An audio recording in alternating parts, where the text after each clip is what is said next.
கர்த்தருடைய நாமம் மகிமைப்படுவதாக.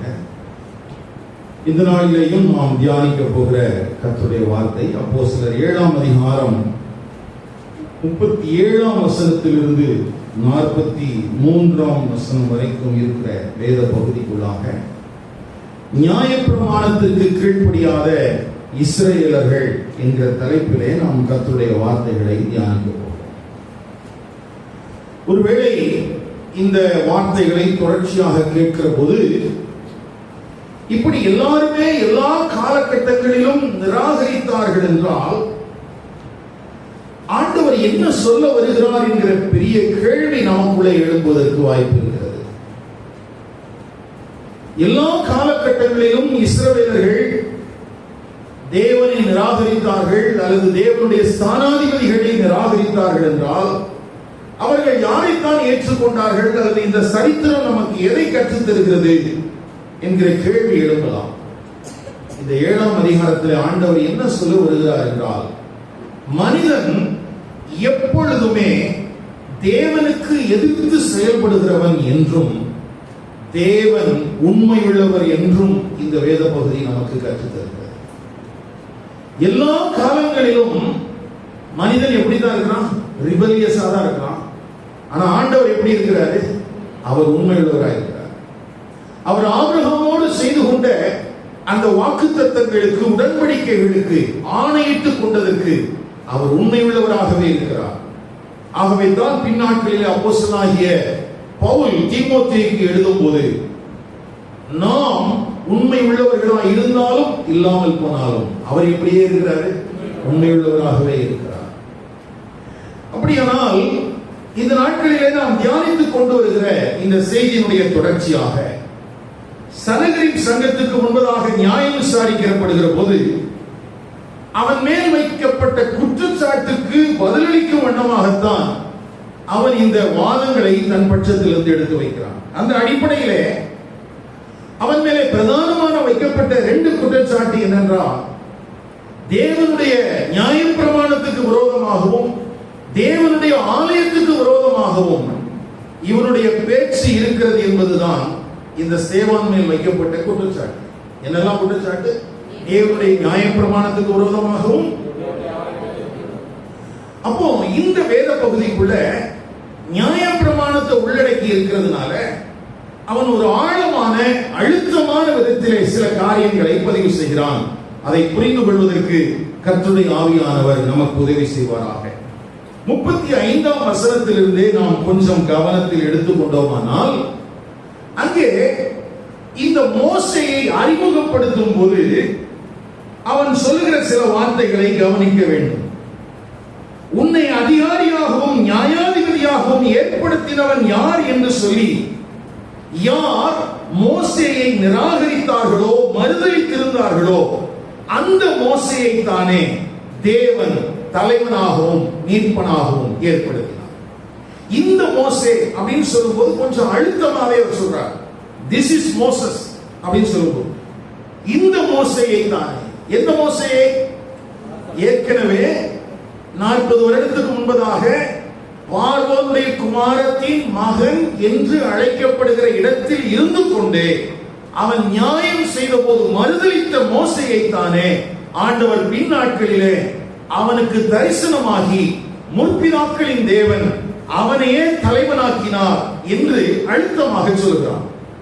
அதை சொல்லிவிட்டு அடுத்தது 36ஆம் வசனத்துல அந்த மோசேயை குறித்து சொல்லும்போது, அவன் வனாந்திரத்திலே அற்புதங்களையும் அடையாளங்களையும் செய்தான். அவன் என்ன செய்தான்? அற்புதங்களையும் அடையாளங்களையும் செய்தான்.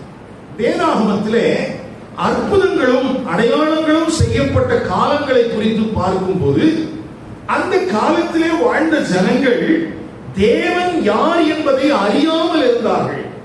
மோசேயின் நாட்கள், எலியாவின் நாட்கள், இயேசு கிறிஸ்துடைய நாட்களில் எல்லாம் எதற்காக அற்புதங்களும் அடையாளங்களும் செய்யப்பட்டது என்றால், தேவன் யார் என்பதை அந்த ஜனங்கள் அறியாமல் இருந்தார்கள்.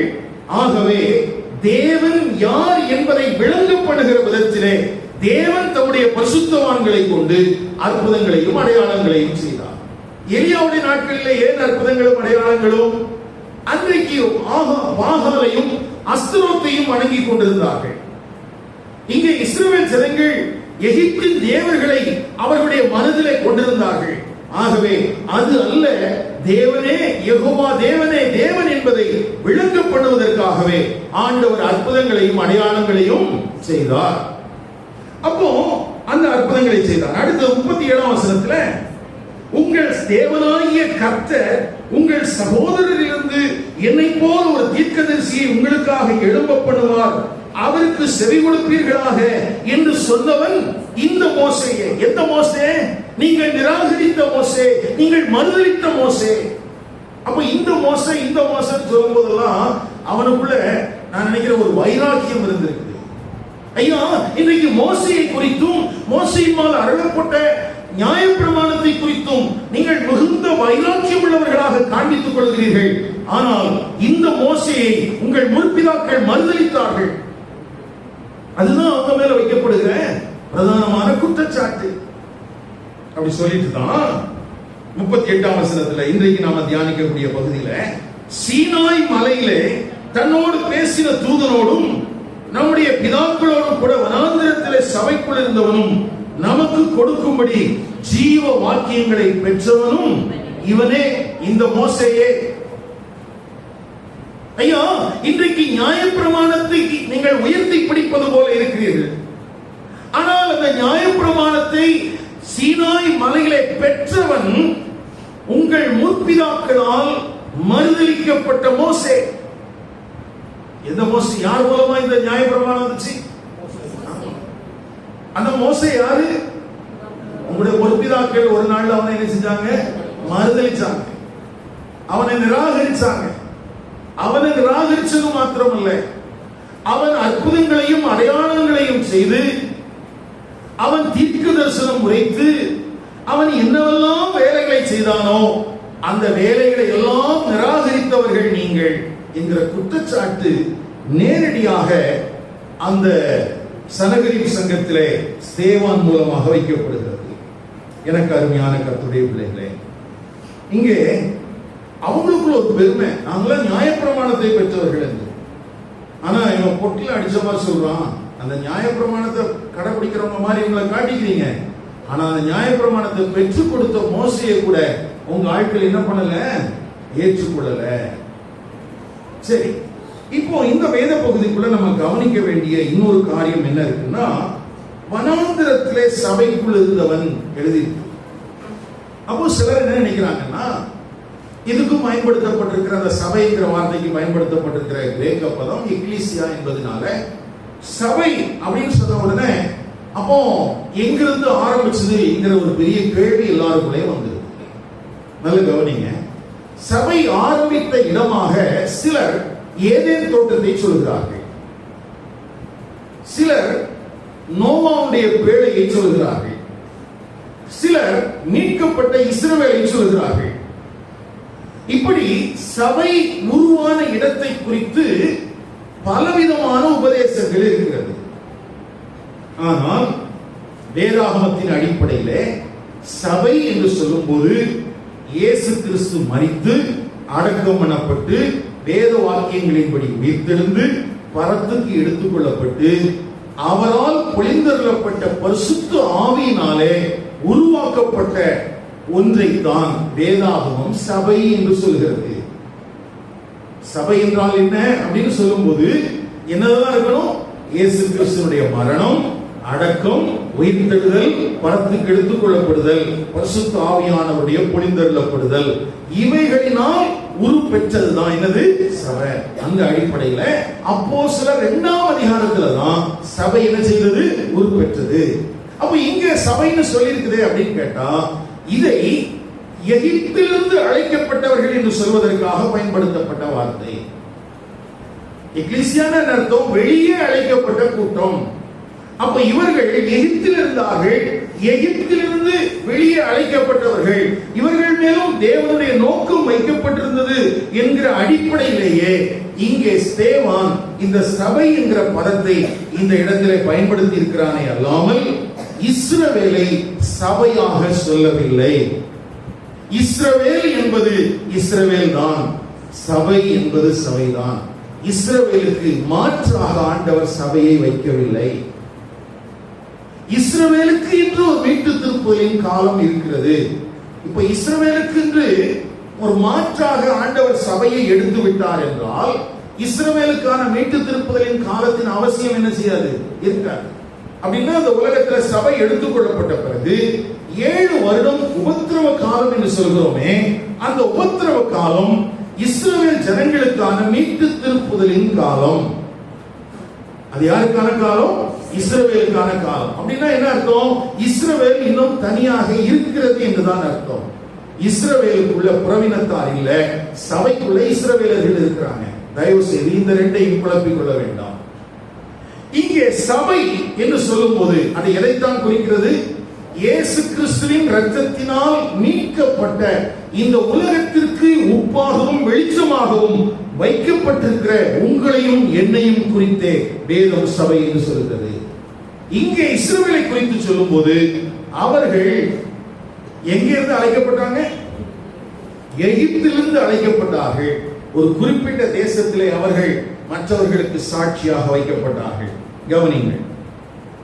அப்போ இந்த 38ஆம் வசனத்துல ஸ்தேவான் பேசும்போது அந்த சனகரிப் சங்கத்தை பார்த்து என்ன சொல்றாருன்னா, சீனாய் மலையிலே ஜீவ வாக்கியங்களை பெற்றவன். இந்த ஜீவ வாக்கியங்கள் என்கிற வார்த்தை ரொம்ப முக்கியம். தமிழ் வேதாகமத்துல 4 இடத்துல போட்டிருக்கு. Oracles of God. அதற்கு பயன்படுத்தப்பட்டிருக்கிற கிரேக்க பதம் லாகியோன். இது புதிய பாட்டில் எத்தனை முறை தான் இருக்குது? 4 முறை தான் இருக்குது. ஒன்று இந்த இடத்துல, அடுத்தது ரோமர் 3ஆம் அதிகாரம் 2ஆம் வசனம் வாசிங்க. ரோமர் 3:2. அது எவ்விதத்திலும் மிகுதியா இருக்கிறது.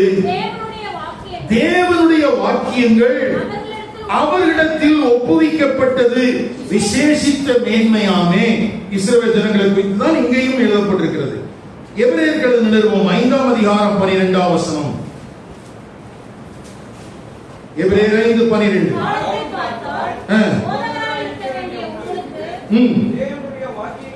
தேவனுடைய வாக்கியங்களின் மூல உபதேசங்களை மறுபடியும் உபதேசிக்க வேண்டியதா இருக்கிறது. இது 3வது இடம். அடுத்தது 1 பேதுரு 4ஆம் அதிகாரம் 11ஆம் வசனம். ஒருவன் போதித்தால் தேவனுடைய வாக்கியங்களின்படி போதிக்க கடவன். போதும். அப்போ இந்த 4 இடங்களில் மட்டும்தான் தேவ வாக்கியங்கள் என்று எழுதப்பட்டிருக்கிற இந்த பதம் கிரேக்க மொழியிலே நமக்கு பயன்படுத்தப்பட்டிருக்கிறது. அதுல என்ன கவனிக்கணும் அப்படின்னு கேட்டீங்கன்னா, செக்குலரா இருக்கிற கிரீக்ல இந்த லோகியோன் என்கிற வார்த்தை எதற்காக பயன்படுத்தி இருக்கிறாங்கன்னா, அதாவது குறி சொல்வது அல்லது ஜோசியம் பார்ப்பது. கொஞ்சம் வருஷத்துக்கு முன்னால கூட வேர்ல்டு கப் நினைக்கிறேன், அதற்காக ஒரு ஆக்டோபஸை வச்சு என்ன செஞ்சிட்டு இருந்தாங்க, குறி சொன்னாங்க, எந்த டீம் ஜெயிக்கும் சொன்னாங்க. ஞாபகம் இருக்கா? ஆமா. அந்த மாதிரி சொல்லப்படுகிற வார்த்தைகளை எழுதுகிற இடத்திலே தான் செக்குலரா இந்த வார்த்தை பயன்படுத்தப்பட்டிருக்குது. ஆனா அப்போஸ்தலனாகிய பவுல் பின்னாட்களிலே தேவனுடைய நியாயப்பிரமாணங்களை குறிக்கிற வார்த்தையாகவும், அப்போஸ்தலனாகிய பேதுருவும் அதே போல தேவனுடைய பிரமாணங்களை குறிக்கிற வார்த்தையாகவுமே குறிப்பிட்டிருக்கிறார். ஆகவே இதை மேலோட்டமான கருத்துல நம்ம எடுத்துக்கொள்ளக் கூடாது. இது தேவன் இஸ்ரவேல் ஜனங்களுக்கு சீனாய் மலையில் எழுதி கொடுத்த தேவனுடைய பிரமாணங்களை குறித்தே பேசுகிறது. எதை குறித்து தான் பேசுகிறது? தேவனுடைய பிரமாணங்களை குறித்து. அப்போ நம்ம இந்த முதல்ல கவனிக்க வேண்டிய காரியம் என்னன்னா, இந்த மோசேயே அப்படின்னு சொல்லும் போது அவர் என்னெல்லாம் சொல்ல வர்றாருன்னா, அவன் இரட்சகனாகவும் நியாயாதிபதியாகவும் தான் ஏற்படுத்தப்பட்டிருக்கிறதாக நினைத்து எப்பொழுது நியாயம் செய்தானோ அப்பொழுதெல்லாம் அவனை இஸ்ரவேல் ஜனங்கள் என்ன செய்தாங்க? மறுதலித்தார்கள் அல்லது நிராகரித்தார்கள். அந்த நிராகரித்த மோசேயை தான் ஆண்டவர் மீதியான் தேசத்திலே சந்திக்கிறார். முற்பிதாக்களின் தேவன் அக்கினி ஜுவாலையில அவனோடு சந்தித்து அவனோடு கூட உடன்படிக்கை பண்ணிக் கொள்கிறார். அந்த மோசேயை கொண்டுதான் ஆண்டவர் இஸ்ரவேல் ஜனங்களை எகிப்தின் அடிமைத்தனத்திலிருந்து விடுவிக்கிறார். அந்த மோசேயின் மூலமாகத்தான் ஆண்டவர் அற்புதங்களையும் அடையாளங்களையும் செய்தார். அந்த மோசே தான் தீர்க்கதரிசனம் உரைத்தான். அந்த மோசே தான் சீனாய் மலையில் என்ன செய்தான்? தேவனுடைய பிரமாணங்களையும் பெற்றுக் கொடுத்தான். அப்போ மோசேன்னு சொல்லும்போது அங்க எல்லா இடத்துலையும் இந்த மோசே இந்த மோசேன்னு சொல்லும்போது என்ன அர்த்தம்னா, சனகரிப் சங்கத்தார் சொல்றான், உங்கள் முற்பிதாக்கள் ஒரு நாளிலே மறுதலித்த மோசே. முற்பிதாக்கள் மூலமாக என்ன செய்யப்பட்ட மோசே? மறுதலிக்கப்பட்ட மோசே. ஆனால் அந்த மறுதலிக்கப்பட்ட மோசேயை தான் தேவன் கிருபையாக உங்களுக்கு சாதகமாக என்ன செஞ்சுட்டே இருந்தாரு? பயன்படுத்தி கொண்டே இருந்தார். புரியுதா நான் சொல்றது? இந்த வார்த்தையினுடைய அழுத்தத்தை நம்ம புரிஞ்சுக்கிட்டோம்னா சேவான் என்ன சொல்ல வருகிறான் என்று நமக்கு புரிந்து கொள்ள முடியும். சரி, இப்போ இந்த வசனம் ஏற்கனவே அதாவது மோசேயின் மூலமாக சொல்லப்பட்ட தீர்க்கதரிசன வசனத்தை ஏற்கனவே பேதுரு என்ன செஞ்சிருக்கிறார்? சனகரிப் சங்கத்துல பேசியிருக்கிறார். போன வாரத்தில் சொன்னேன், 3ஆம் அதிகாரம் 22ஆம் வசனத்துல அவருடைய முதல் 2வது பிரசங்கத்திலேயே சனகரிப் சங்கத்துக்கு முன்னதாக இந்த வார்த்தைகளை சொல்லி இருக்கிறதுனால இந்த மோசேயை குறித்து சொல்லப்பட்டிருக்கிற தீர்க்கதரிசனமான வார்த்தைகளை பேசும்போது இந்த சனகரிப் சங்கத்தாலே புரிந்து கொள்ளக்கூடிய ஒன்றாகத்தான் என்ன செய்ய வேண்டும்? இருந்திருக்க வேண்டும். சரி, இப்போ 39ஆம் வசனத்துல இவனுக்கு நம்முடைய பிதாக்கள் கீழ்ப்படிய மனதாயிராமல் இவனை தள்ளிவிட்டு தங்கள் இருதயங்களில் எகிப்துக்கு திரும்பி. நல்லா கவனிங்க. இப்போ மோசேயின் மூலமாய் கொடுக்கப்பட்ட நியாயப்பிரமாணத்துக்கு விரோதமாக இயேசுவும் அப்போஸ்தலர்களும் பேசுவதாக இவர்கள் குற்றச்சாட்டுகளை வைக்கிறார்கள். என்ன குற்றச்சாட்டு? இயேசுவும் அவருடைய அப்போஸ்தலர்களும் எதுக்கு விரோதமா பேசுறாங்க?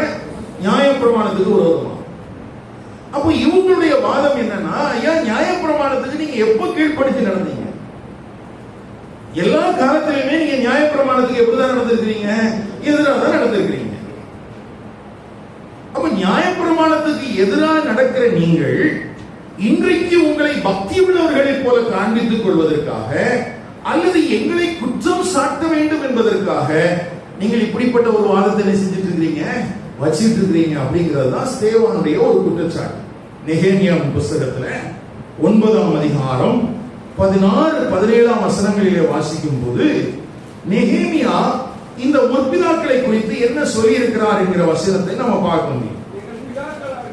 எங்கள் பிதாக்களாகிய அகங்காரமாய் நடந்து தங்கள் கழுத்தை கடினப்படுத்தி உம்முடைய கற்பனைகளுக்கு செவிகொடாதே போனார்கள். அவர்கள் செவி கொடுக்க மனதில்லாமலும் அவர்களிடத்திலே நீர் செய்த உம்முடைய அற்புதங்களை நினையாமலும் போய் தங்கள் கழுத்தை கடினப்படுத்தி தங்கள் அடிமைத்தனத்துக்கு திரும்பும்படிக்கு அவர்கள் கலகம் பண்ணி ஒரு தலைவனை ஏற்படுத்தினார்கள். நல்ல கவனிங்க. இங்கே நெகேமியா தன்னுடைய ஜெபத்துல தன்னுடைய சிறையிருப்புக்கான காரணத்தை பட்டியலிட்டு சொல்கிறான். நாங்கள் இன்றைக்கு சிறையிருப்பில் இருப்பதற்கு காரணம் என்ன அப்படின்னு கேட்டா, எங்களுடைய முற்பிதாக்கள் தேவனுடைய பிரமாணங்களுக்கு செவி கொடுக்க மனதில்லாமல் தங்கள் இருதயத்தை கடினப்படுத்தினதினாலே, ஆண்டவர் செய்த அற்புதங்களை நினையாமல் போனதினாலே நாங்கள் எங்க வந்திருக்கிறோம்? இந்த சிறையிருப்பின் தேசத்துல இருக்கிறோம் அப்படின்னு சொல்லி அந்த நெகேமியா ஜெபிக்கிற ஜெபம் எழுதப்பட்டிருக்கிறது. உடனே வேதாகமத்தை அப்படியே எசேக்கியேல் தீர்க்கதரிசன புத்தகத்துக்கு திருப்புங்க. எசேக்கியேல் 20ஆம் அதிகாரம் 6-14 வரைக்கும். ஆனா எல்லா வசனம் வாசிக்க வேண்டாம். எசேக்கியேல் 20ஆம் அதிகாரம் 6ஆம் வசனத்திலிருந்து 14ஆம் வசனம் வரைக்கும் புரிச்சுக்கங்க. ஆனா நான் சொல்ற வசனத்தை மட்டும் பாருங்களேன். 8ஆம் வசனத்தில் பாருங்க. அவர்களோ என் சொல்லை கேட்க மனதில்லாமல் எனக்கு விரோதமாய் இரண்டகம் பண்ணினார்கள். போதும். 9ஆம் வசனத்தில் ஆகிலும் நான் என்னை இவர்களுக்கு வெளிப்படுத்தி இவர்களுக்கு முன்பாக என் நாமம் பரிசுத்த குலைச்சலாகாதபடிக்கு இவர்களை எகிப்து தேசத்திலிருந்து புறப்பட பண்ணி என் நாமத்தின் நிமித்தம் கிருபை செய்தேன். அப்படின்னா இஸ்ரவேல் ஜனங்கள் இங்கே மீட்கப்பட்டதற்கு காரணம் என்ன என்று கேட்டால் ஆண்டவர் சொல்றாரு, அவங்களுடைய தகுதியின் அடிப்படையில் அல்ல, எப்படிதான் நான் செஞ்சேன், கிருபையினால. அடுத்தது பாருங்க 11ஆம் வசனத்துல, என் கட்டளைகளை அவர்களுக்கு கொடுத்து என் நியாயங்களை அவர்களுக்கு தெரியப்படுத்தினேன், அவைகளின்படி செய்கிற மனுஷன் அவைகளால் பிழைப்பான். நான் தங்களை பரிசுத்தம் பண்ணுகிற கர்த்தர் என்று அவர்கள் அறியும்படிக்கு எனக்கும் அவர்களுக்கும் அடையாளமாய் இருப்பதற்கான என் ஓய்வு நாளையும் அவர்களுக்கு கட்டளையிட்டேன். அடுத்த 13ஆம் வசனத்தில் சொல்லியிருக்கு, ஆனாலும் இஸ்ரவேல் வம்சத்தார் வனாந்திரத்தில் எனக்கு விரோதமா என்ன செஞ்சாங்க, நான் செஞ்சா பிழைப்பாங்கன்னு சொன்னேன், அவர்களோ நடவாமல் என் நியாயங்களை வெறுத்து என் ஓய்வு நாட்களை என்ன பண்ணாங்க, பரிசுத்தத்தை மிகவும் குறைத்துக் கொண்டார்கள். அப்போ அதாவது சிறையிருப்புக்கு முன்னால தீர்க்கதரிசி சொல்லும் போதும் சொல்றாரு, நியாயப்பிரமாணத்தை இவங்க என்ன செய்யல, கடைபிடிக்கல. சிறையிருப்பிலிருந்து மீண்டு வந்து அந்த காலத்துல நெகேமியா ஜெபிக்கும் போதும் சொல்றான், எங்களுடைய முற்பிதாக்கள் என்ன செய்யல, நியாயப்பிரமாணத்தை கடைபிடிக்கல. இப்போ இவங்க தான் யாரை குற்றம் சொல்றாங்க, இயேசு கிறிஸ்துவையும் அவருடைய அப்போஸ்தலர்களையும். இங்க இருக்கிறீங்களா?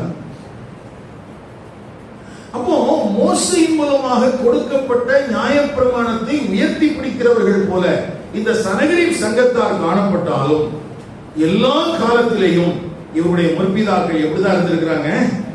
அதுதான் சொல்றார் 39ஆம் வசனத்துல, இவனுக்கு நம்முடைய பிதாக்கள் கீழ்ப்படிய மனதாயிராமல் இவனை தள்ளிவிட்டு தங்கள் இருதயங்களில் எகிப்துக்கு திரும்பி தங்களுக்கு ஒரு தலைவனை ஏற்படுத்தி கொண்டு, அதைத்தான் நெகேமியாவோட வாசகம், தங்களுக்கு ஒரு தலைவனை ஏற்படுத்தி கொண்டு அவங்க எங்க போக ஆரம்பிச்சுட்டாங்க, எகிப்துக்கு போக ஆரம்பிச்சுட்டாங்க.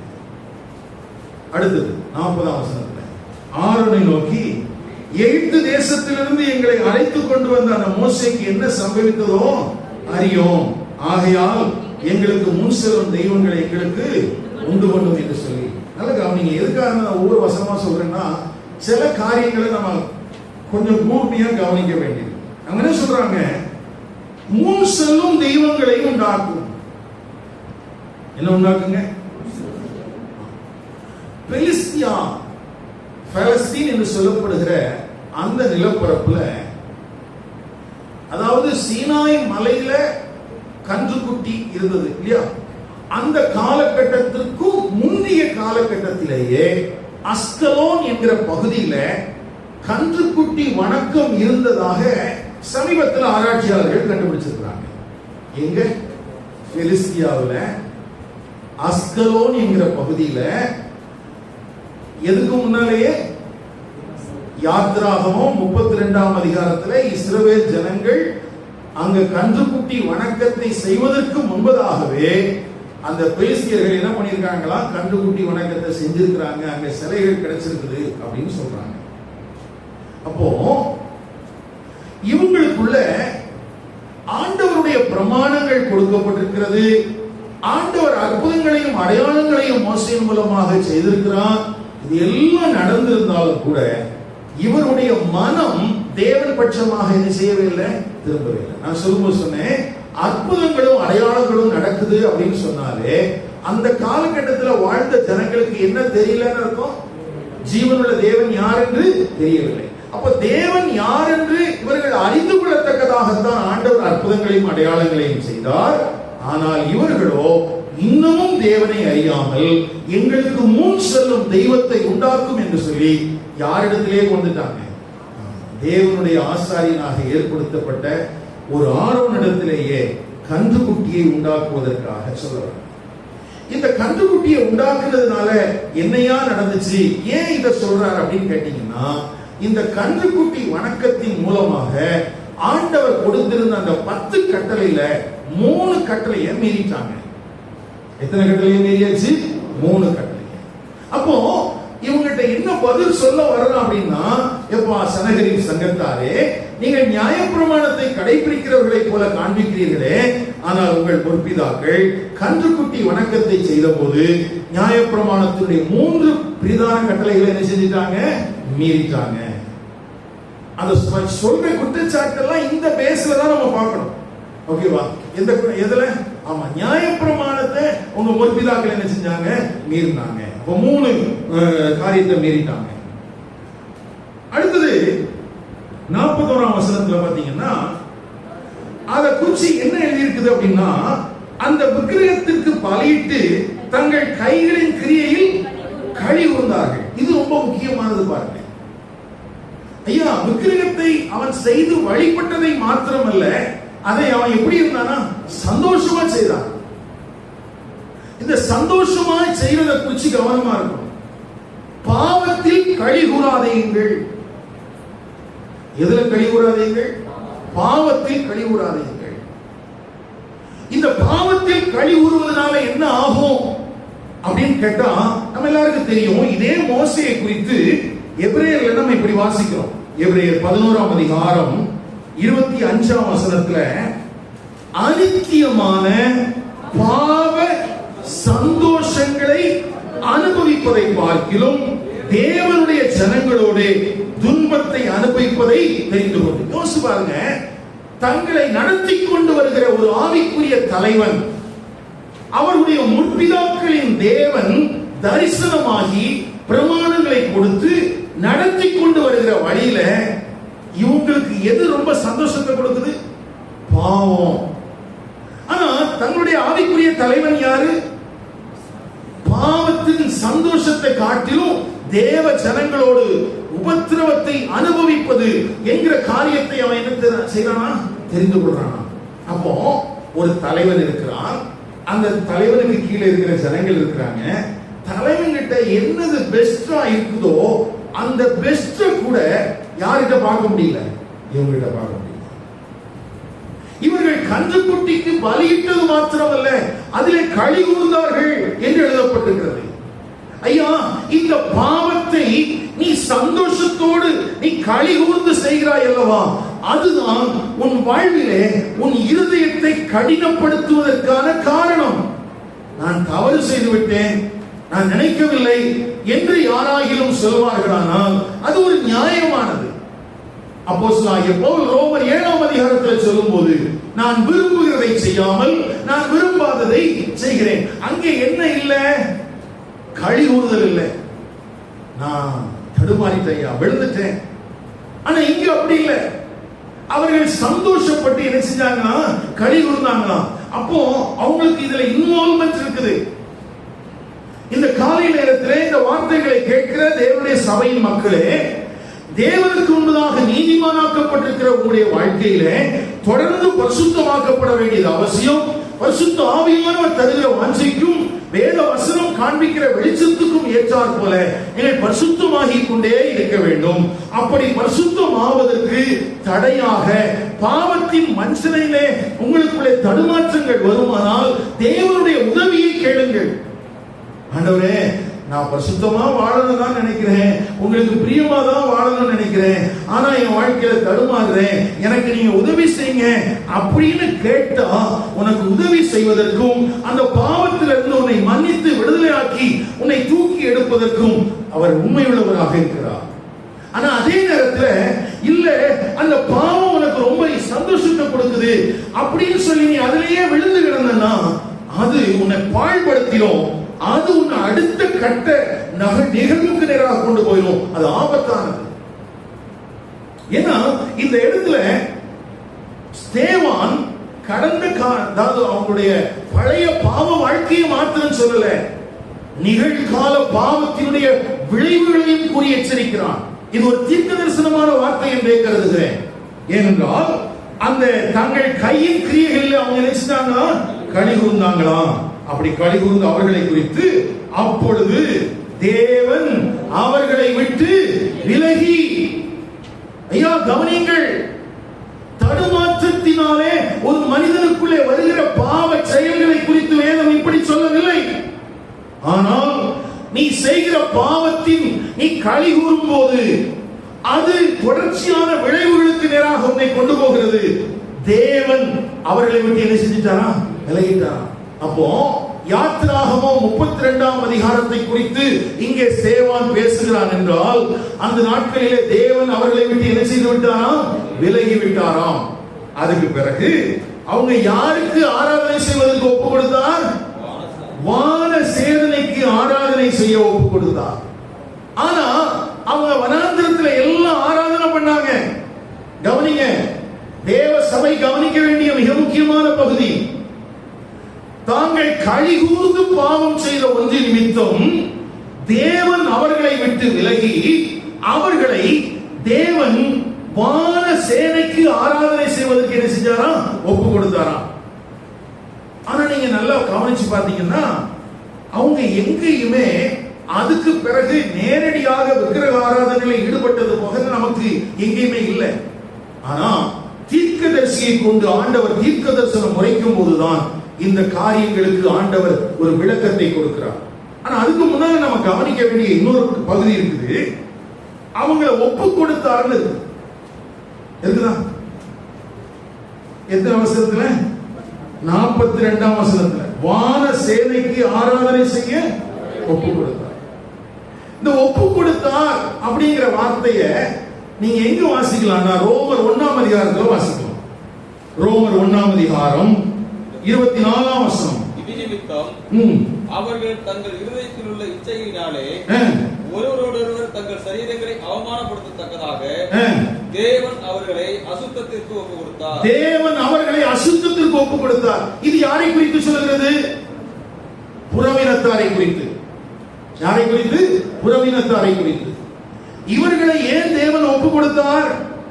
முந்தின வசனத்தை 21ல வாசித்தா 20-21ல வாசித்தா சிருஷ்டிப்பின் மூலமா, இங்க பாருங்க, தேவனுடைய சிருஷ்டிப்பின் மூலமாக தேவனை அறிந்தவர்கள் ஆனால் தேவனை ஸ்தோத்திரியாதவர்கள், தேவனை அறிந்தவர்கள் ஆனால் தேவனை மகிமைப்படுத்தாதவர்கள்.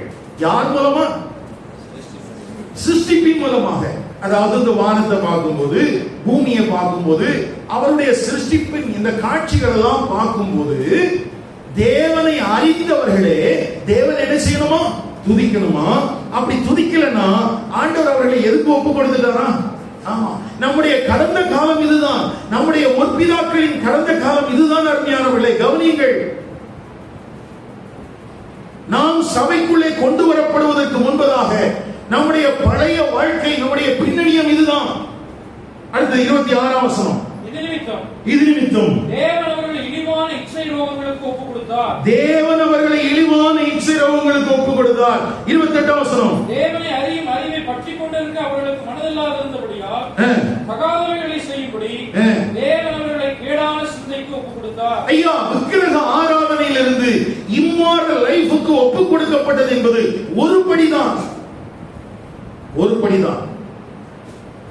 அப்ப விக்கிரக ஆராதனை ஏன் அருவருப்பானது? விக்கிரக ஆராதனை குறித்து ஏன் கவனமாக இருக்க வேண்டும்? அது மரியாதை இருந்தாலும் சரி, அது இயேசுவா இருந்தாலும் சரி, அது சிலுவையா இருந்தாலும் சரி, விக்கிரக ஆராதனை உன்னை அடுத்த கட்ட பாவத்துக்கு கொண்டு போகும். அது இன்னொரு லைஃபுக்கு உன்னை கொண்டு போகும். அப்போ இந்த ஒப்பு கொடுத்தார் என்று சொல்லும் போது, ஒன்று தேவனை சிருஷ்டிப்பின் மூலமாக அறிந்தவர்களையும் அதற்கு ஏற்றாற் போல அவர்கள் வாழாத போது ஆண்டவர் என்ன செய்தாரா? இழிவான அந்த ரோகங்களுக்கு ஒப்பு கொடுத்தார், அந்த பாவங்களுக்கு ஒப்பு கொடுத்தார். 3 முறை இந்த வார்த்தை எழுதப்பட்டிருக்கிறது. இப்போ அதே மாதிரியான வார்த்தை தான் இங்கே அப்போஸ்தலர் 7ஆம் அதிகாரம் 42ஆம் வசனத்துல தேவன் அவர்களை விட்டு விலகி வான சேனைக்கு ஆராதனை செய்ய அவர்களை ஒப்பு கொடுத்தார். அப்ப நல்ல கவனிங்க. ஆபிரகாமின் சந்ததியார், ஆபிரகாமோடு செய்து கொண்ட வாக்குத்தத்தங்களுக்கும் உடன்படிக்கைக்கும் பங்காளிகள், மேசியாவாகிய கிறிஸ்து வெளிப்பட வேண்டியவர் இந்த சந்ததியில தான் வெளிப்படணும். இப்படியெல்லாம் இவர்களை குறித்து சொல்லப்பட்டிருக்குது. ஆனா ஆதி யாத்திராகமம் 32ஆம் அதிகாரத்துல இவங்க என்றைக்கு கன்றுக்குட்டிக்கு பலியிட்டார்களோ அப்பொழுதே தேவன் அவர்களை விட்டு விலகி எங்க இருந்து போயிட்டாரா? அவங்களை எதுக்கு ஒப்பு கொடுத்துட்டாரா? அப்போ எனக்குள்ள ஒரு பெரிய கேள்வி, ஆண்டவரே அதுக்கு பிறகுதானே ஆசரிப்பு கூடாக ஸ்தாபிக்கப்பட்டுச்சு, அங்கெல்லாம் தேவனுடைய மகிமை வெளிப்பட்டுச்சு. ஆனா இந்த ஒப்பு கொடுக்கப்பட்ட ஜனங்களை குறிச்சு அல்லது வனாந்திரத்தில் அழிக்கப்பட்ட ஜனங்களை குறிச்சு இந்த தீர்க்கதரிசி என்ன சொல்றான் பாருங்க. அதை தொடர்ந்து வாசிக்கலாம். 42 தொடர்ச்சி.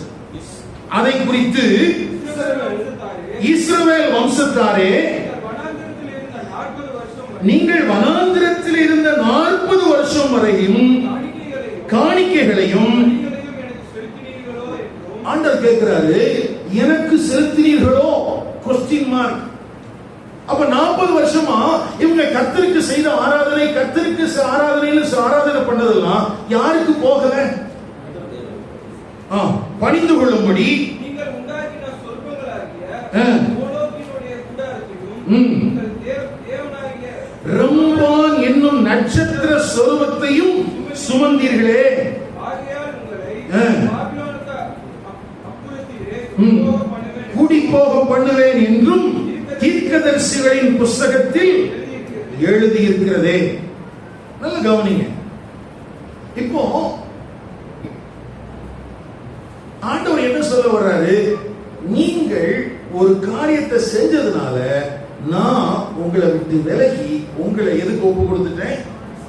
வானசேனைக்கு ஆராதனை செய்கிறதா? இது தொடர்ந்து நடந்துகிட்டே தான் இருக்குது. அதைத்தான் நம்ம முதல் வேத வசனத்தை வாசிக்கிற பகுதியில பாத்தீங்கன்னா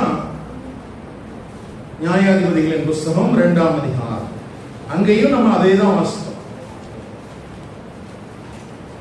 நியாயாதிபதிகள் 2ஆம் அதிகாரம்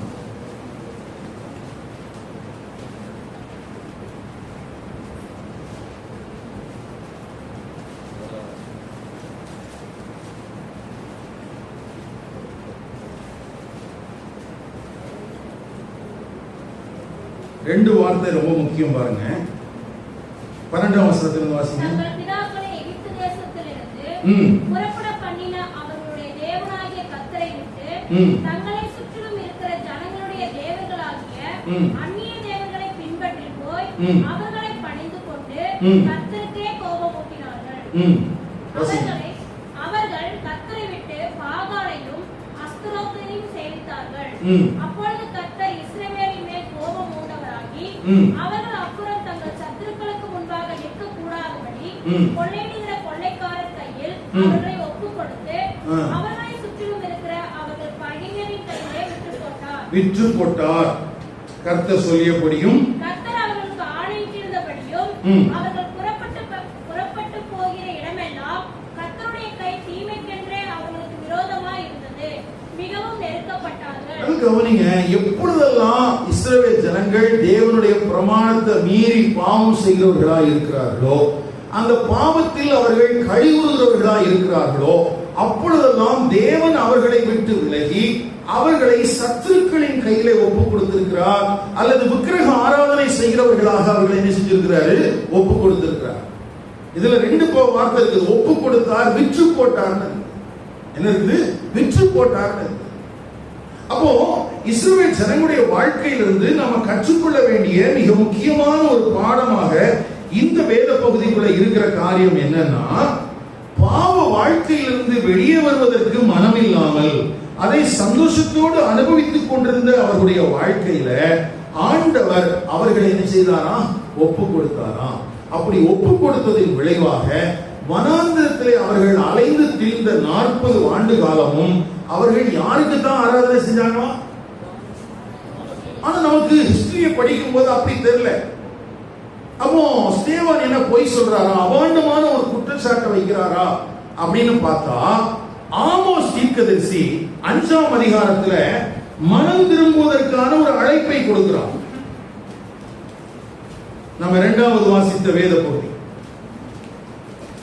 அந்த வேத பகுதிக்குள்ளதான் ஆமோஸ் தான் இந்த தீர்க்க தரிசனம் உரைக்கிறார். 25ஆம் வசனம் பாருங்க.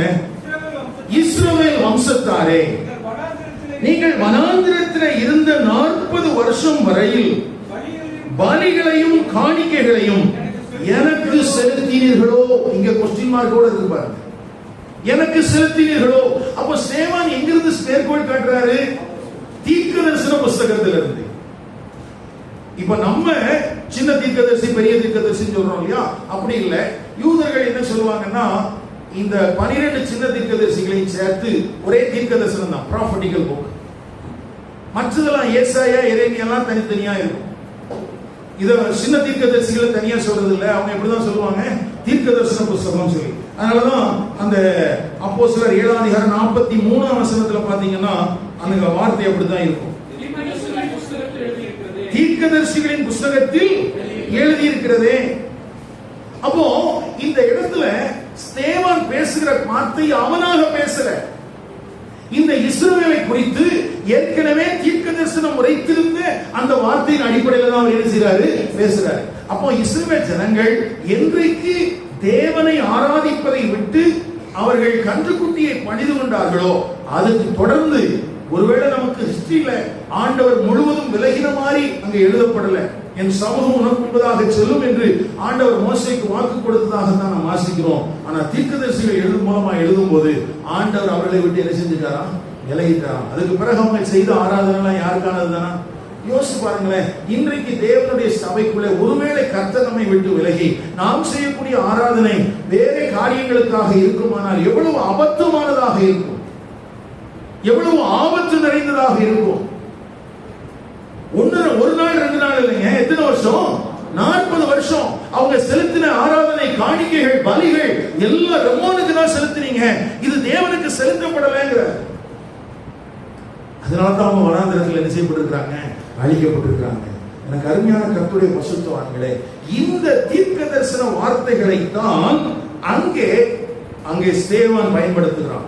அப்ப பரிசுத்த ஆவியில நிறைஞ்சு பேசினான்னா என்னத்தையோ உளறிட்டு இருக்கல, ஏற்கனவே தேவனுடைய பிரமாணங்களில் எழுதப்பட்ட வார்த்தைகளை தீர்க்கமாய் அவர்களுக்கு சொல்லி அவர்களுக்கு எச்சரித்துக் கொண்டிருக்கிறான்.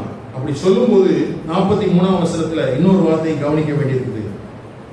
பணிந்து கொள்ளும்படி நீங்கள் உண்டாக்கின சொரூபங்களாகிய மோளேகினுடைய கூடாரத்தையும் உங்கள் தேவனாகிய ரம்மான் என்னும் நட்சத்திர சொரூபத்தையும் சுமந்தீர்களே. ஆகையால் உங்களை பாபிலோனுக்கு அப்புறத்திலே குடி போக பண்ணுவேன் என்றும் தீர்க்கதரிசிகளின் புஸ்தகத்தில் எழுதியிருக்கிறது. யோசிச்சு பாருங்க, ஒன்று இன்னொரு விளைவை ஏற்படுத்துகிறது. முதல்ல அவங்க என்ன பண்ணாங்க, மோசேயை நிராகரிச்சாங்க. அடுத்தது என்ன பண்ணாங்க, மோசே சொன்ன தீர்க்க தரிசனத்தை நிராகரிச்சாங்க. அடுத்தது என்ன பண்ணாங்க, மோசேயின் மூலமாக பெற்ற ஜீவ வாக்கியங்களை நிராகரிச்சாங்க. அதன் விளைவாக ஆண்டவர் அவர்கள் என்ன செய்தாரு, அந்த விலகி என்ன செஞ்சாங்க, விக்கிரகத்தை சேவிச்சாங்க. விக்கிரகத்தை சேவிச்சதுனால ஆண்டவர் அவங்களை விட்டு விலகி எதுக்கு ஒப்பு கொடுத்துட்டார்? இப்ப ஒப்பு கொடுத்ததின் விளைவாக இவங்க அந்த பாவத்தையும் 40 வருஷம் செஞ்சுட்டு இருக்கிறாங்க. இப்ப ஆண்டவர் சொல்றாரு, நீ இப்ப எங்க போறீங்க? இப்போ ஆமோஸ் சொல்லும் போது 40 வருடத்தின் காலத்தை மாத்திரம் சொல்லவில்லை.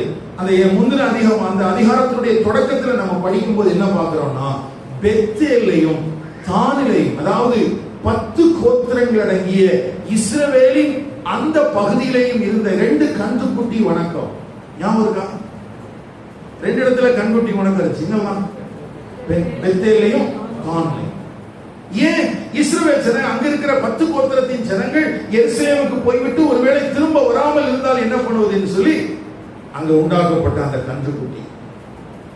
அப்போ ஒரு நாள் மட்டும் இல்ல, இவங்க காலங்கள் சந்ததியாக இவங்க என்ன செஞ்சுட்டு தான் இருந்திருக்கிறாங்க, இந்த கன்றுக்குட்டி வணக்கத்தை செஞ்சுட்டு இருக்காங்க. ஆண்டவர் சொல்றாரு, நீ அதை செய்யும் போதெல்லாம் நான் கூட இல்லப்பா, நீ அதை செய்யும் போது நான் இல்லை கூட இல்லை, நான் உன்னோட்டு விலகிட்டேன், நான் அதுக்கு ஒப்பு கொடுத்துருப்பேன், அதனாலதான் நீ சிறையிருப்புக்கு போனேன்.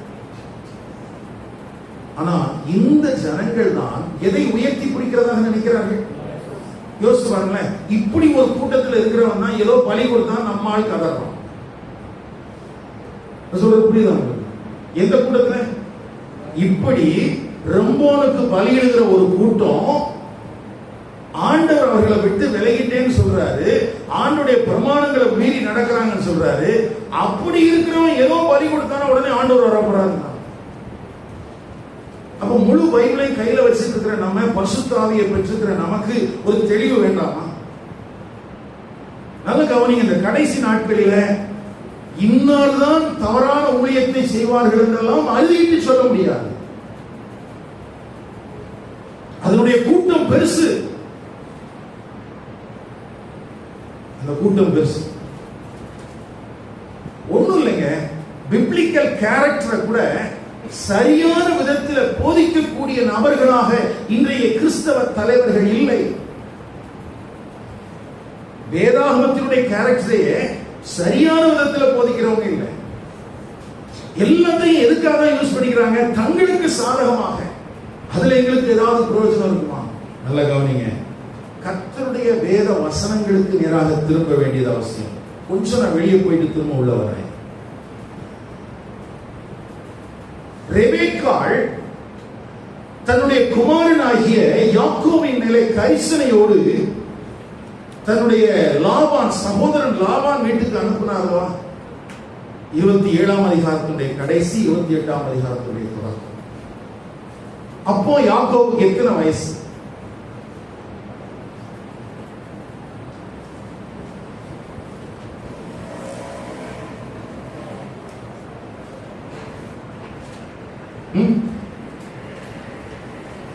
யாக்கோபுக்கு எத்தனை வயசு? சரி, யாக்கோபும் ஏசாவும் ஒன்னாதானே பிறந்தாங்க. ஏசாவுக்கு 40 வயசுல கல்யாணம் ஆச்சு. கல்யாணம் பண்ணிட்டான், 2 கல்யாணம் பண்ணிட்டான். உண்மையாகவே கல்யாணம் பண்ணி வைக்கிறதா இருந்தா தாய் எப்போ பண்ணிருக்கணும்?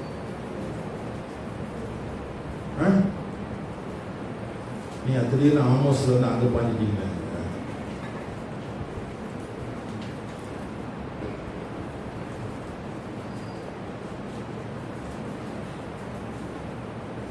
நல்ல கணக்கு போட்டு பார்த்தா ஈசாக்கு யாக்கோபை லாபானுடைய வீட்டுக்கு அனுப்பும் போது அவனுடைய வயசு எத்தனை? 77 வயது. எத்தனை வயசு? அவன் திரும்பி வரும்போது அவனுடைய வயது 97. எத்தனை வயது? இந்த தாய் தான் ஈசாக்கு மேல யாக்கோபுக்கு மேல எப்படி இருந்திருக்கிறான்? அதோ இந்த தாய் தான் எப்படி இருந்திருக்கிறா? ரொம்ப பாசமா இருந்திருக்கிறாங்க.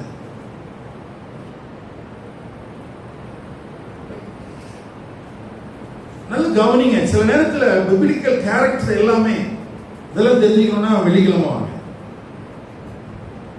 சரியா?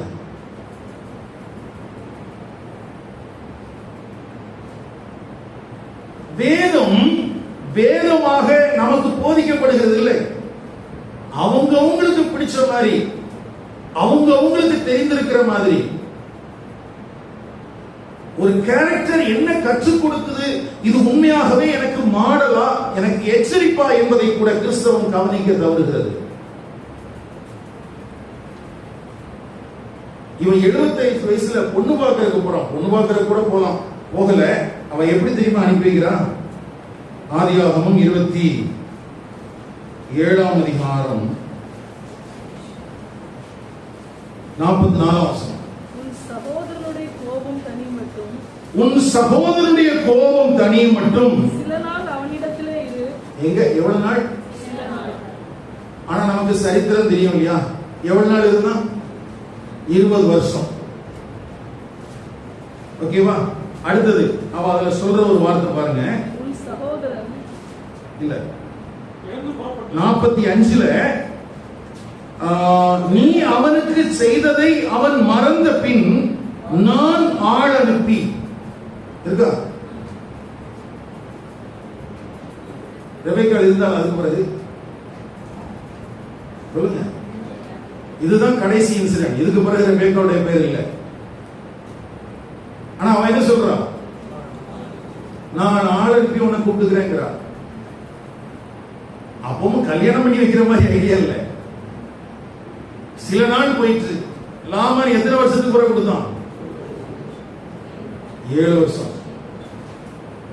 அப்ப ஒருவேளை ரெபெக்காள் சொன்ன மாதிரி நடந்திருந்தா யாக்கோபு எப்படிதான் திரும்பி வந்திருக்கணும்?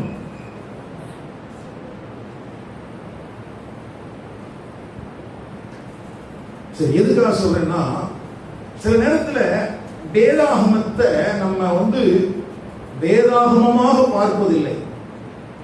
அதை நமக்கு பிடிச்ச மாதிரி, நம்ம மனசுக்குள்ள இருக்கிற மாதிரி எல்லாம் நம்ம அதை மாற்ற நினைக்கிறதுனால நிறைய நேரத்துல நமக்கு நிறைய தடுமாற்றமான காரியங்கள் வருகிறது. எனக்கு அருமையான கர்த்தருடைய பிள்ளைகளே, இப்போ வனாந்திரத்துல அழிக்கப்படுறாங்க. வனாந்திரத்துல மாத்திரம் இல்ல, அதுக்கு பிறகும் ஒவ்வொரு காலகட்டத்திலையும் அவங்க விக்கிரகாராதனை செய்வதும், ஒரு ரட்சகன் எழும்பும் போது அவனுக்கு செவி கொடுப்பது, அந்த ரட்சகன் மரித்த உடனே இவங்க செவி கொடாமல் விலகி போவது, இது இவங்களுடைய வாழ்க்கையில் என்ன செஞ்சுட்டே இருக்குது? தொடர்ந்து இருந்துட்டே இருக்குது. இப்படி இருக்கிற காலகட்டத்தில் தான் அந்த ஆமோஸ் சொன்ன தீர்க்க தரிசனத்தை தான் இங்கே ஸ்தேவான் அவர்களுக்கு சொல்லுகிறான். என்ன சொல்ல வர்றான்னா, சீனாய் மலையில ஆண்டவர் உங்க கூட உடன்படிக்கை பண்ணி கொண்டார், நீங்கள் இடத்தில் விசுவாசமாயிருங்கள் என்றார், இந்த பிரமாணங்களுக்கு ஜீவ வாக்கியங்களுக்கு கீழ்ப்படியுங்கள் என்று சொன்னார், என்னை நேசியுங்கள் என்று சொன்னார். அந்த நியாயப்பிரமாணம் அவங்களுக்கு என்ன கற்றுக் கொடுத்துச்சு? என்ன கேட்டார் ஆண்டவர்? என்னையன்றி வேறு தேவர்கள் உங்களுக்கு உண்டாயிருக்கிறார் அப்படின்னு சொல்லி அவங்களுக்கு எழுதி கொடுத்திருந்த 613 கட்டளைகளையும், ஆண்டவர் எழுதி கொடுத்திருந்த அந்த 10 கட்டளைகளையும் அவர்கள் கை கொள்ளும் போது அவங்க யாரா இருக்கணும்னா தேவன் பேரிலே விசுவாசம் உள்ளவர்களாக, தேவனுடைய கற்பனைகளுக்கு கீழ்ப்படுகிறவர்களாக, தேவன் பேரிலே நேசம் உள்ளவர்களாக காணப்பட வேண்டும். தேவன் பேரில் என்ன செய்யணும்? நேசம் உள்ளவர்களாக காணப்படும். ஆனா இவங்க அந்த பிரமாணங்களை விட்டு என்ன செஞ்சாங்க? விலகினதுனால ஆண்டவர் என்ன பண்ணார்? அவங்கள விட்டு விலகி அவங்கள ஒப்பு கொடுத்தார், சத்துருக்கள் வசமாய் ஒப்பு கொடுத்தார், சில பாவங்களுக்கு ஒப்பு கொடுத்தார், சில இழிவான ரோகங்களுக்கு ஒப்பு கொடுத்தார். அப்படி ஒப்பு கொடுக்கப்பட்ட அவர்களை நினைப்பூட்டி இங்கே சொல்லுகிறான், நீங்கள் எங்க போக வேண்டியிருந்தது? ஆகையால் உங்களை பாபிலோனுக்கு. நல்ல கவனிங்க, நீங்க ஆமோஸையும் இதையும் கம்பேர் பண்ணி படிச்சீங்கன்னா ஒரு சின்ன வித்தியாசம் இருக்கிறது உங்களுக்கு தெரியும். எத்தனை பேர் கவனிச்சீங்கன்னு தெரியல.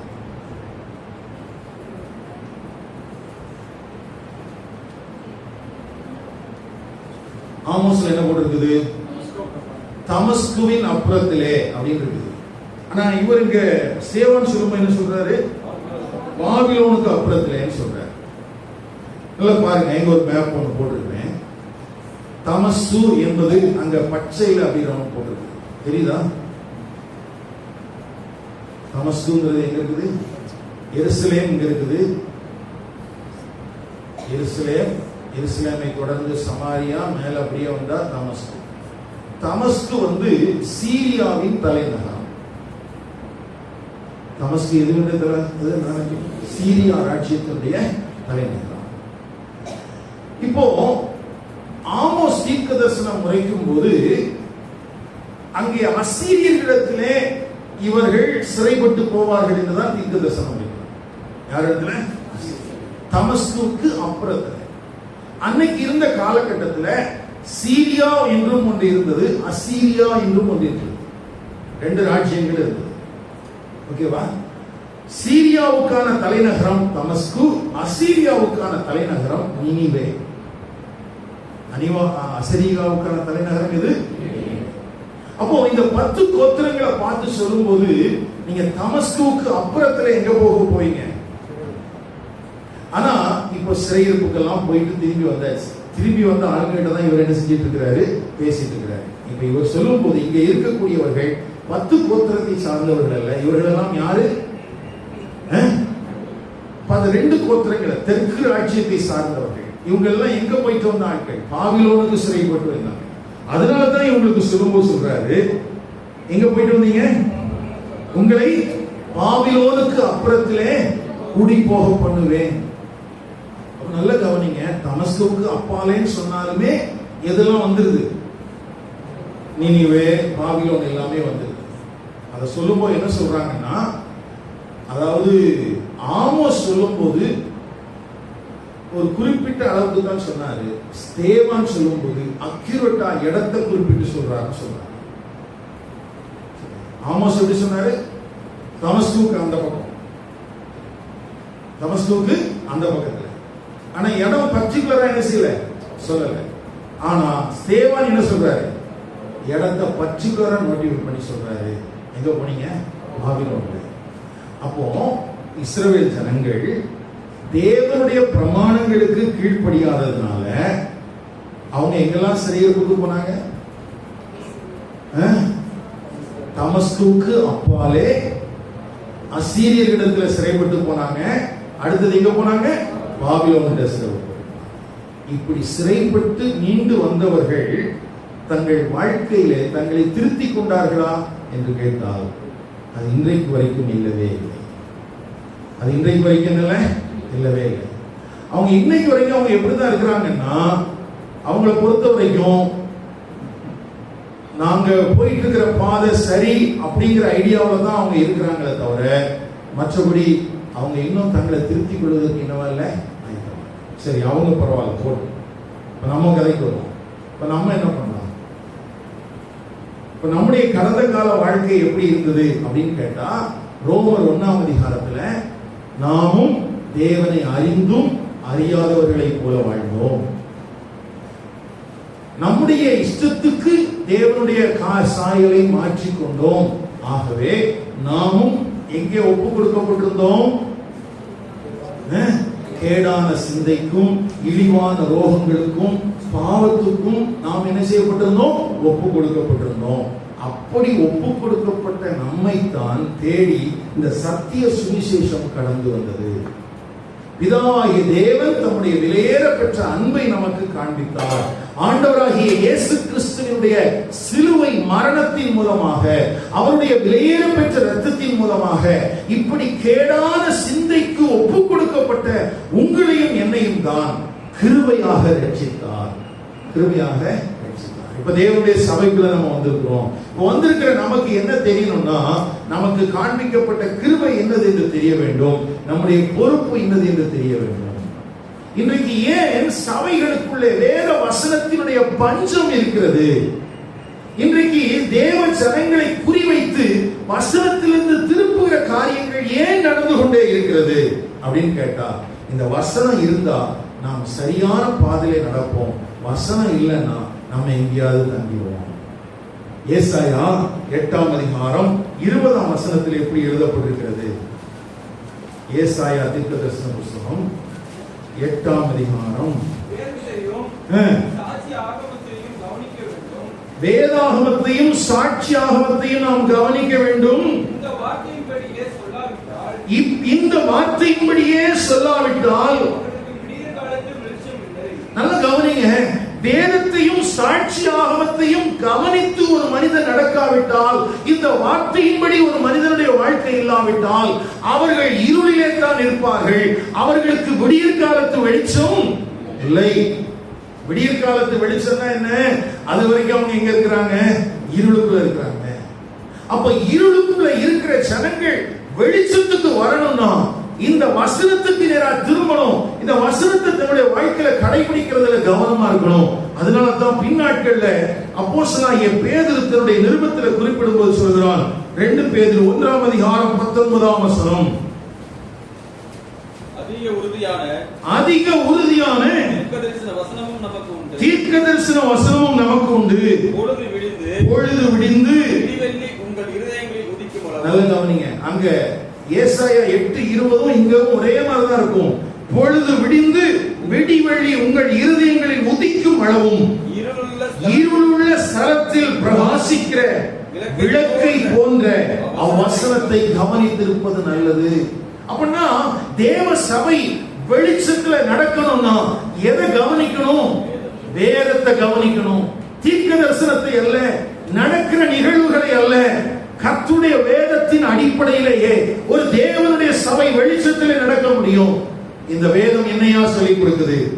பாவத்துல கழிவுறாதன்னு சொல்லிக் கொடுக்குது. இந்த வேதம் என்ன சொல்லிக் கொடுக்குது?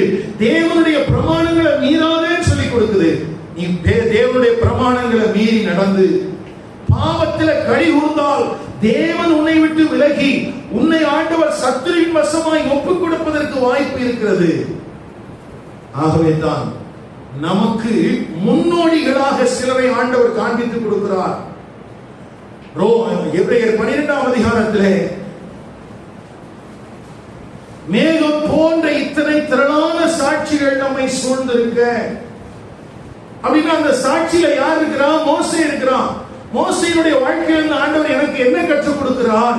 அவன் அனித்தியமான பாவ சந்தோஷத்தை அனுபவிப்பதை பார்க்கிலும் தேவ ஜனங்களோடு பாடுகளை அனுபவிப்பதை அவன் தெரிந்து கொள்கிறான். அந்த மோசேயை பார், இயேசுவை பார்த்து ஓடு. அல்லது மோசேயை கவனி, இயேசுவை பார்த்து நீ பயணம் செய். விசுவாச வீரர்களுடைய பட்டியல் எல்லாத்தையும் சொல்லிட்டு அவங்களுடைய நற்பண்புகள் எல்லாம் பட்டியல் போட்டு கொடுத்துட்டு இதெல்லாம் ஒரு பக்கத்துல வச்சுக்க, இயேசுவை நோக்கிய ஓடு. இப்ப இயேசுவை நோக்கி ஓட வேண்டிய ஒரு தேவனுடைய பிள்ளையின் வாழ்க்கையில மோசே கற்றுக் கொடுக்கிற பாடம் என்ன அப்படின்னு கேட்டா, பாவத்தில் கழிகூறாதே. பக்கத்துல கை பிடிச்சு சொல்லுங்க, பாவத்தில் கழிகூறாதே. நல்ல அடுத்த சொல்லுங்க, பாவத்தில் களி கூறாதே. அப்ப என்னையா செய்யணும்? தேவனுக்கு பயந்து நட, தேவனுடைய பிரமாணங்களின் பட நட. ஒருவேளை ஆண்டவருடைய ஒரு விதத்தில் உனக்குள்ள தடுமாறி விழுந்துச்சியா, ஆண்டவர்கிட்ட மனசார மன்னிப்பு கேளு. 1 யோவான் 1:9 பாவம் இல்லை என்போமானால் சத்தியம் நமக்குள் இராது. அப்ப நம்ம என்ன செய்யணும்? நம்முடைய பாவங்களை நாம் அறிக்கையிட்டால் அவர் நம்முடைய பாவங்களை மன்னித்து எல்லா அநியாயத்தை நீக்கி நம்மை சுத்திகரிப்பதற்கு அவர் உண்மையும் நீதியும் உள்ளவராய் இருக்கிறார். பாவ இயல்பு ஒரு தேவனுடைய பிள்ளைகளை இருக்குது. அந்த பாவ இயல்பின் தன்மை தேவனோடு நடக்க நடக்க அது மட்டுப்படுத்தப்பட்டு கொண்டே இருக்கிறது. அது முற்றிலுமாக ஒரே நாள்ல அழிக்கப்படல, அது ஒரே நாள்ல என்ன விட்டு நீக்கப்படல. அது எனக்குள்ள இருக்குது. ஆனா தேவனுக்கு நான் ஒப்பு கொடுக்க ரோமர் 6 அங்கே நீதியின் அவயவங்களாக நம்முடைய அவயவங்களை ஒப்பு கொடுக்க வேண்டுமா? ரோமர் 8 நமக்குள்ளே வாசம் பண்ணுகிற பரிசுத்த ஆவியினாலே நாம் நடத்தப்பட வேண்டுமா? பிலிப்பியர் 2 நமக்குள்ளே பரிசுத்த ஆவியானவர் தருகிற வாஞ்சைக்கும் விருப்பத்திற்கும் ஏற்றாற் போல நாம் பிரயாசப்பட வேண்டுமாம். இப்படி நான் பிரயாசப்பட எனக்குள்ள இருக்கிற அந்த பாவத்தின் அந்த இயல்பின் ஆளுகை அது எனக்குள்ளே மங்கிக் கொண்டே இருக்கிறது. அதிலிருந்து நான் ஜெயம் பெற்றுக் கொண்டே இருக்கிறேன்.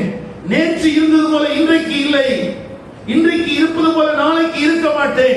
இன்னும் நான் மறுரூபமாக்கப்படுவேன், இன்னும் தேவனால் நான் பலப்படுத்தப்படுவேன். நான் பாவத்தில் களி கூறுகிறவன் அல்ல, பாவத்தின் மேலே ஜெயம் பெற வேண்டும் என்பதற்காக தேவனுடைய கிருபையை பற்றிக் கொள்ளுகிறவன்.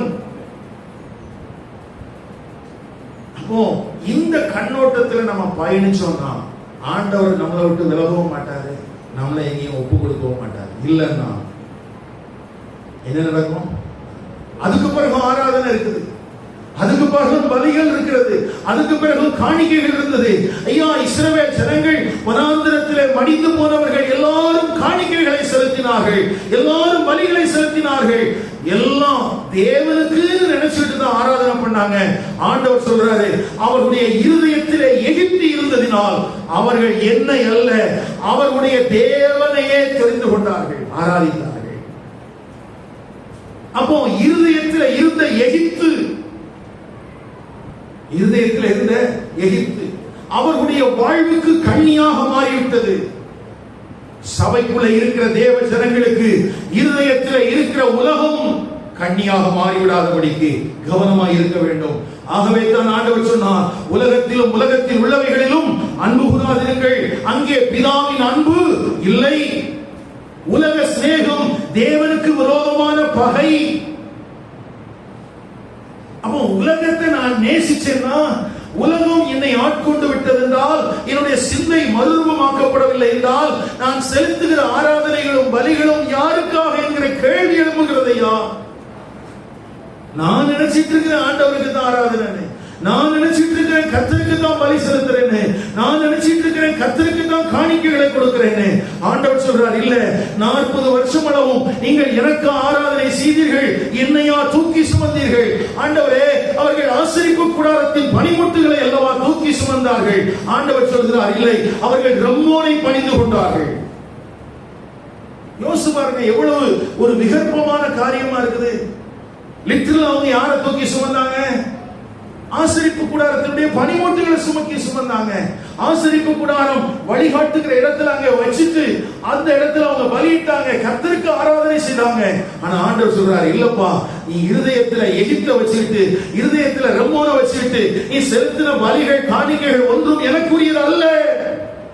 அதனால்தான் நான் உங்களை தமஸ்குவுக்கு அப்புறத்துல குடி போக பண்ணுவேன்னு சொன்னேன். அப்ப இஸ்ரவேல் ஜனங்கள் சிறையிருப்புக்கு போனதுக்கு காரணம் என்ன? யோசிச்சு பாருங்களேன். நம்ம வாசித்த நியாயாதிபதிகள் 2ஆம் அதிகாரத்தில் இருந்து ஆமோஸ் தீர்க்கதரிசன புத்தகத்திலையும் அப்போஸ்தலர் 7ஆம் அதிகாரத்திலையும் இந்த இஸ்ரவேலுடைய வாழ்வு மாறவே இல்லையே. காரணம் என்ன தெரியுமா? பாரம்பரியத்தை பிடிச்சிட்டு இருந்தாங்க, உலக வழக்கத்தை பிடிச்சிட்டு இருந்தாங்க. தேவனுடைய பிரமாணங்களுக்கு திரும்புவதற்கு அவர்களுக்கு மனதில்லை. சபைக்கும் அதே தான். பாரம்பரியமும் உலக வழிபாடுகளும் நம்மை சவப்பெட்டிக்குள்ளே கொண்டு போய்விடும். அதனால்தான் புதிய ஏற்பாடு திருச்சபைக்கு எழுதப்பட்டிருக்கிறது எச்சரிப்பாக. கொலோசையர் 2ஆம் அதிகாரத்தில், கொலோசையர் வாசித்து கர்த்தருடைய பந்திக்கு ரெடியாகும்.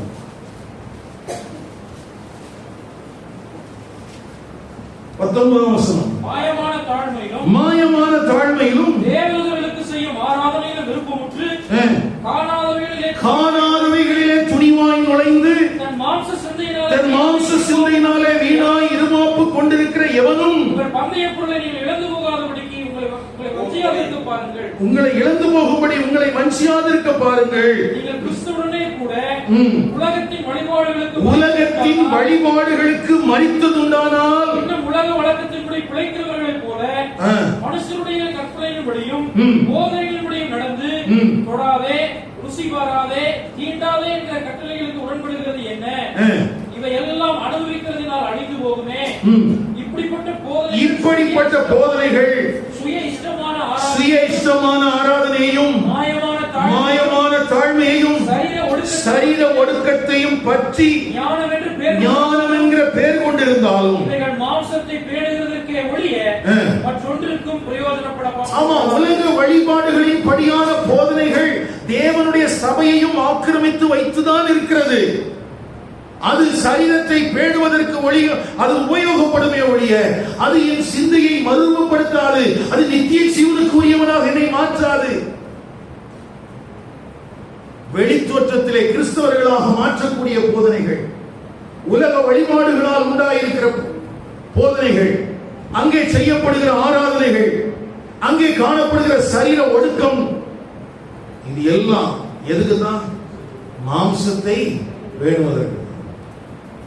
ஆனா நம்மளை குறிச்சு அங்க எழுதியிருக்குது, நீங்கள் கிறிஸ்துவோடு கூட எழுந்ததுமானால் கிறிஸ்து தேவனுடைய வலது வாசத்தில் வீற்றிருக்கும் இடத்தில் உள்ள மேலானவைகளை தேடுங்கள், பூமிக்குரியவைகளை அல்ல. அப்போ ஒரு சிந்தை மறுரூபமாக்கப்பட்டவர்களாக நம்முடைய ஆராதனை எப்படியா இருக்கணும்? நிறைய பேருக்கு என்னன்னா, பாஸ்டர் புதுசு புதுசெல்லாம் பாடுறது இல்லையே. புதுசு புதுசெல்லாம் பாடுறேன், ஆனா எல்லாம் பழைய பாட்டை பாட முடியாது. ஏன்? சிந்தையை மறுரூபப்படுத்தக்கூடிய அல்லது சிந்தையின் மறுரூபத்துக்கு உதவி செய்யக்கூடிய விதத்தில் இன்றைய நாட்களின் போதனைகளோ பாடல்களோ இல்லையே.